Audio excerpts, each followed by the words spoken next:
My research project was on mandalas and circles for anxiety reduction. What drew me into the interest of this was from my own aspect of working in therapy with my anxiety and how I had actually found the idea of using circles and mandalas through the Jungian Red Book that my psychologist had in their office. And it helped me find alternatives to traditional mindfulness meditative practices because I found that for myself, when I went into traditional mindfulness meditation, I often went into disassociation. And so the mandalas helped me almost like a grounding tool for my experiences. So the study that I looked at was a meta-analysis, a statistical technique that combines data from multiple studies to arrive at a more robust conclusion. The methods that were used, here's a breakdown of that. There were inclusion criteria, studies that were published in peer-reviewed journals, compared mandala coloring and free drawing interventions, used randomized or cluster randomized controlled trials, measured state anxiety in adults using a standardized scale, and included participants aged 18 plus. And so as part of my research study, I also identified that perhaps more inclusion needs to be done in terms of the size, the age range, and the interventions. Data analysis that they used was standardized. As a meta-study, it doesn't provide specific details about the recruitment and selection methods used in each individual study. It's likely that a combination of convenient sampling and recruitment from specific regions, United States, United Kingdom, Canada, and Australia was employed. Study primary used self-report measures to collect data.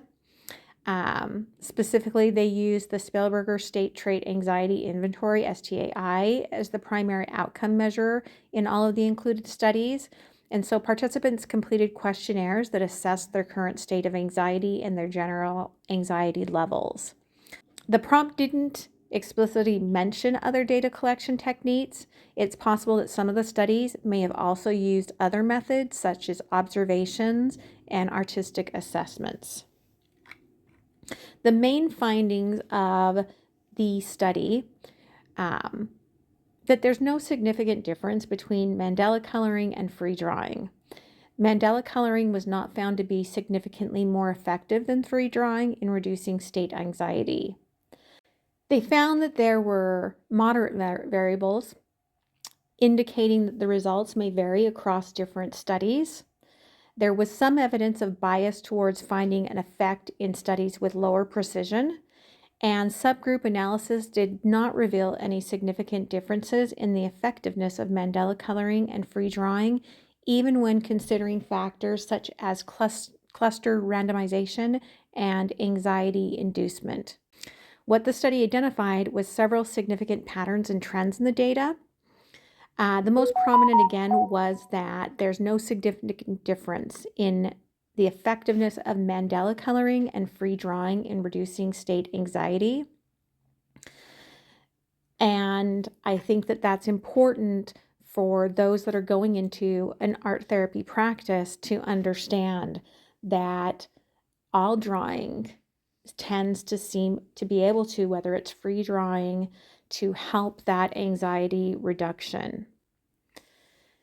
The limitations of the study, again, is that there's potential benefits, but it might vary in different populations and different ages. And that using mandala coloring and free drawing can be effective in reducing state anxiety for art therapists and other mental health professionals who are looking for evidence-based interventions to help clients manage anxiety. As this study, or these studies, I should say, suggest that Mandela's repetitive patterns and symmetry contribute to mindfulness and relaxation. It's hypothesizing that Mandalas help individuals focus and reduce stress. Similar reasons Jung used mandalas in therapy to help individuals process traumatic experiences, develop coping mechanisms, and foster personal growth.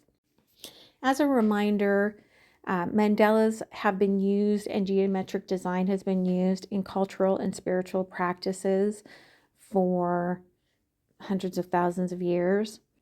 It's important that as we are exploring these uses, that we remember these traditions and that we use them with the greatest reflection of where they've come from. I do feel like Jung's promotion of the use of mandalas in therapy can really help those processing traumatic experiences to develop coping mechanisms and foster that personal growth.